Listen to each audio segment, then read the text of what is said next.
Hello and welcome to the channel, and I'm joined today by Maxine, also plays 40k. How are you today, Maxine? Hi Ed, hi everyone, I'm good, thank you. So today we're going to have a look at secondaries, right? You've got your painted army, you're comfortable sitting on points, but how do you get those secondary points? Well, we're going to go through our thought process for what we do when we approach a game of 40k. So to keep this nice and straightforward, we're going to go through this in a simple order. So we're going to start off looking at the mission specific secondaries. We're then going to look at what our opponent gives up. We're then going to look at what we can score really well. And when we talk about this, we're going to talk about how you can build your armies to maximize secondary points. And then we're going to end with some higher level discussion on how you can manipulate the game with secondaries. So Maxine, what do we mean when we say mission specific secondaries? Yeah, so first of all, like when you go to an event or you start a game, you get given a mission, right? It determines your deployment, where the objectives are on the map, but it also comes with its own mission specific secondary. And by and large, most of these are not ones you'd want to consider for any army, for any day, for any occasion. But there are a few hidden gems in there. We can talk specifically around the direct assault and the priority targets mission specific secondaries. I think you agree there that these ones are almost auto-includes every time you play these missions.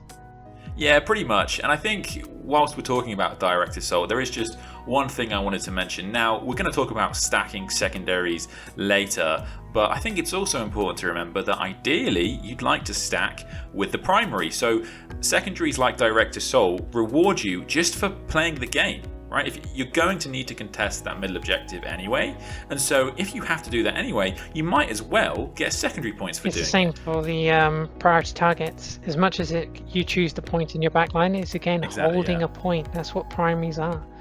And it's the equivalent of stacking your secondaries. Instead, you're stacking with your primaries. So it allows you to have more units that are playing the game rather than trying to earn you points. Yeah, absolutely. And I think we're going to call it there for this part of the video. There are a few secondaries that are quite interesting, as you can see on the screen. However, these are the two that should really ding in your brain as soon as you roll for that mission, or as soon as you see it in the tournament pack. You should know you're going to be wanting to take these most of the time. So let's move on then to part 2, which is what does my opponent give up? So Maxine, what kind of secondaries can my opponent give up for me to take against them? Well, there's 3 big ones that really jump to mind. The first one is Titan Slayer. Yeah. Are they bringing any big boys to the party? And do you have something to deal with those? If the answer is yes, you should probably be looking to take these guys down just by playing the game. So you'd be earning points from doing that. Another one is Abhor the Witch. Great examples of when you might want to take these is when you're, say, fighting Thousand Suns or Grey Knights. Almost all of their units are Psykers, and therefore you're earning points by, again, just playing the mission by trying to kill them off points. Deny them primaries, earning your primaries, so why not take something that kind of stacks with your objective anyway? And the third and last one would be No Prisoners, so you've got their huge hordes coming in at you, they're spamming guard at you, they're spamming Hormagaunts at you. You know, you want to be killing individual units and taking wounds off anyway, so why not take a secondary that kind of helps you with that?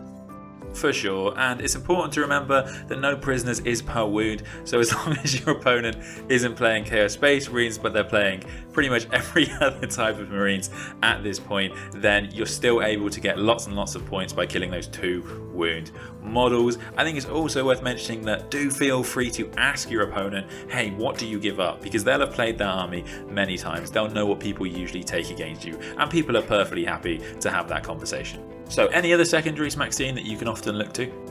Grind them down you can consider. If you're playing a hyper elite army and against a very MSU style build, sometimes grind them down is a very strong one. The only downside there is if you're a very strong Alpha Strike army, you can overkill quite quickly, so you can actually not score as many points as you might think later on in the game if you've been too efficient too early. I know it sounds like a terrible decision making there, but if you're truly trying to earn points for a tournament, sometimes it may not be the most efficient one for you. Absolutely. And I guess the only other downside of taking grind them down is that if you do go second, because secondaries are chosen before you know who goes first, then your opponent has that chance every turn to deny you. right? And that can be really big, especially later into the game. As Maxine says, there might not be many units left on the board. So this is actually a secondary that your opponent is able to interact with, and so can often be less favourable because of this. There are just 2 more secondaries that I wanted to mention, which are kind of the classics for choosing against your opponent. So number 1 is Bring It Down. So has your opponent got lots of vehicles and monsters, and if they've got some Titanic monsters mixed in there, often Bring It Down is still better. So do that math before the game just to check that. And then we have Assassinate if your opponent has a lot of characters. However, just a note on that, because if your opponent has got exactly 5 characters and they are hidden behind their army, you essentially are saying you're going to go through all of their models to get to those characters, or at least most of them. So you have to be very confident in that ability. Your opponent can hide them later into the game. There are things like the bodyguard rule to keep them alive, so it's not as easy as just having the characters available to be killed. You have to be confident that you're going to be able to get to them. It puts the ball in their court, right? Yeah. The thing that times you can consider Assassinate is that they've got smash characters. Yeah. They have characters that want to be coming at you. They've got that smash chaplain. They've got a jump at captain from like Blood Angels, for example. Characters that want to come at you. Sometimes you can choose Assassinate knowing that even though the ball is in their court, they either have to decide to keep them back and lose a lot of their points and list value, or they bring them forward, risking losing those secondaries. Absolutely. Like, I play GSC, and the only times I really lose all my Assassinate points when people take it against me is if they've basically tabled me. That's the only time, because even though I have a lot of characters and they're very squishy, they're even minor, I can just run away, so it's fine.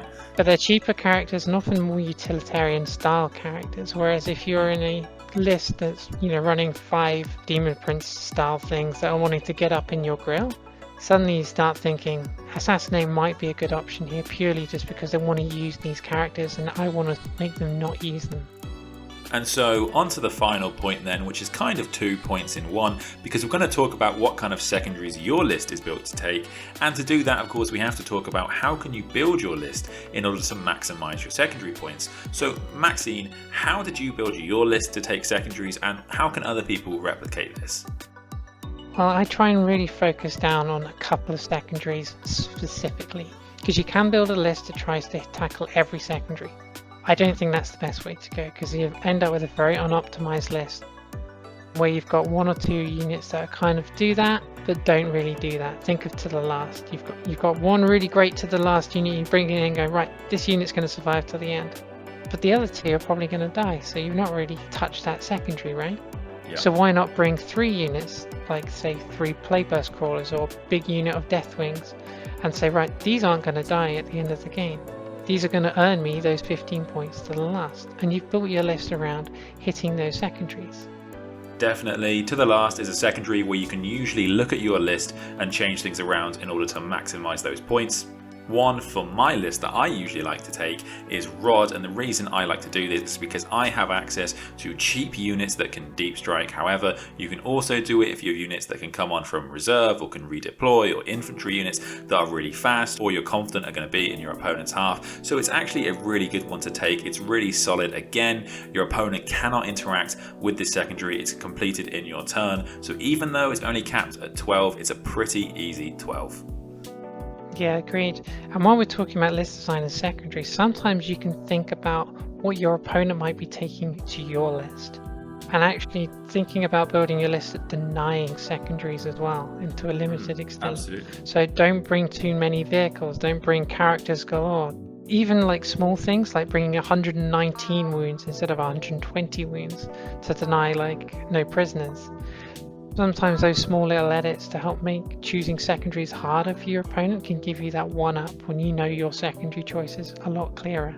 Yeah, absolutely. And of course we do have the faction specific secondaries, so you have things like Oath of Moment. We're not going to go through all of them now, but something like Oath of Moment you can build into your list if you're confident that you can hold that middle board every single turn. So let's jump on then, and I just wanted to cover something quickly, Maxine, with you, because I think this is probably going to be the most common question that we get, which is what are the good secondaries, right? Like, what do people take most often in tournaments? Which ones do people find easiest to play with? So Maxine, what do you find here? What do people most often take in your experience? Yeah, a lot of the time it depends on whether you're playing 9th or 8th codexes. 9th codex, you see a lot more of those faction-specific ones pop in. But Yeah, if you're talking just purely from the 2021 GT pack, you're looking at things like Engage, you're looking at ROD, so Retrieve Octarius Data, to the last. Items usually where your opponent and what they do doesn't necessarily interact with what you're doing. Raise Banners is another good example. These are actions that you can take that your opponent cannot necessarily stop you, at least not directly. And I think it's worth pointing out that even though some secondaries can be scored in your turn, they might be so restrictive that your opponent can still stop you scoring them. So for example, they can screen you out of where you need to get to in order to actually get those points. And so let's move on then and talk about stacking secondary objectives. So what secondaries can be stacked? Where can people get proper efficiency with their secondary choices? Well, this is where you're playing or manipulating your units to hit not only one secondary, but a second secondary at the same time. Often you can do it with one unit, for example. This means you get ultimate value from that one unit. You can use the rest of your army to go off and do other things, whether it's the other secondaries, kill your opponent, or even double down on trying to stay on a primary, or just stage them for later game. A good example of this is, say, Oath of the Moment and Direct Assault, and pairing that also with Stranglehold in that one mission. Because you want to get in the middle. That's two things right there. Oath of the Moment needs units in the middle at the end of the battle round. Yeah. You also want to get Direct Assault, a unit in the middle, or controlling that middle objective at the end of your turn. And then when Stranglehold, you want to hold 3 points in a 5 objective mission. Usually, you want to hold the middle. Yeah. You're getting a theme here. All of these objectives are talking about going to the middle. So that really focuses and narrows down your decision making. Definitely. And the reason we keep talking about Stranglehold on a 5 objective mission is because even though it does work on a 6 objective mission, on 6 objectives you need to be prepared to be on or threatening 4 objectives if you think about it, because your opponent is definitely going to be on 3 if they're playing this game, and so you need to be prepared to either be on 4 or at least on 3 and shooting them off of that objective, because you need to be holding 3 and more objectives than your opponent. Yeah, can you bully or shoot them off? Yeah, there are a whole bunch of secondaries that do effectively stack. You can see them on the screen now. So there are some really interesting ones. So Abhor the Witch and Assassinate if your opponent has lots of psychic characters, for example. Even things like Engage on All Fronts and Rod, two very popular secondaries that stack really well because they both require you to be in the same parts of the board.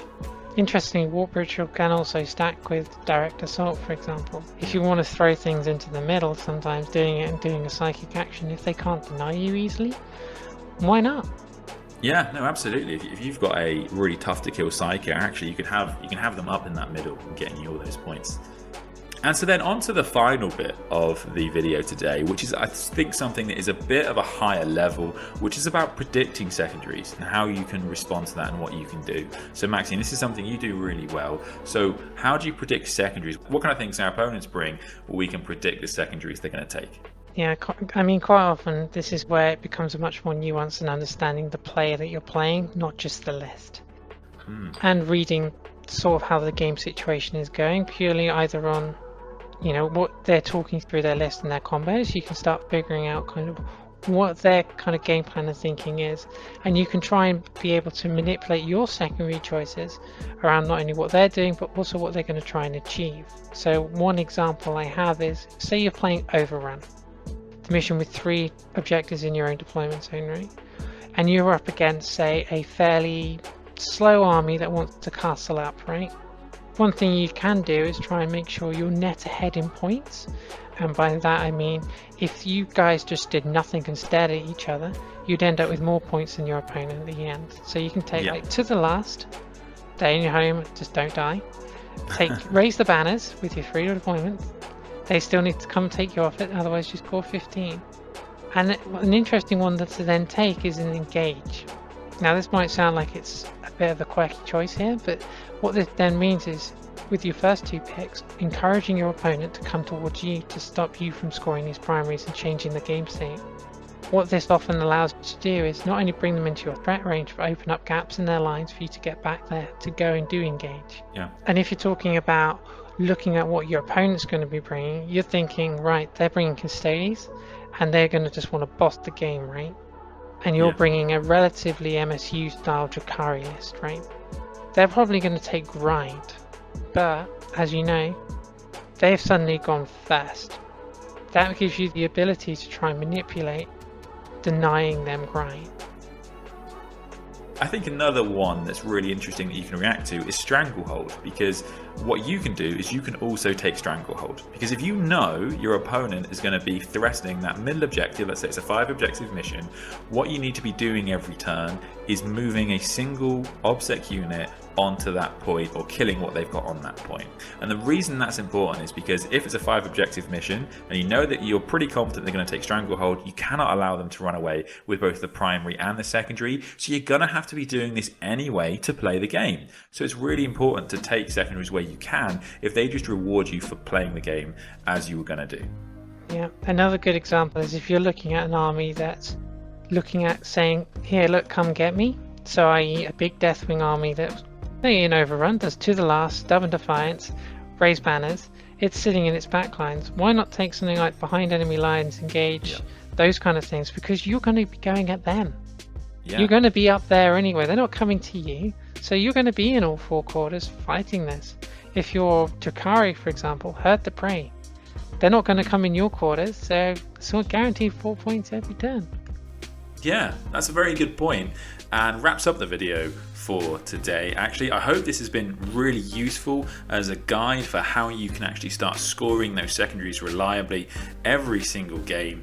Thank you so much for coming on, Maxine, and talking everyone through this. Thank you for having me, it's an absolute pleasure.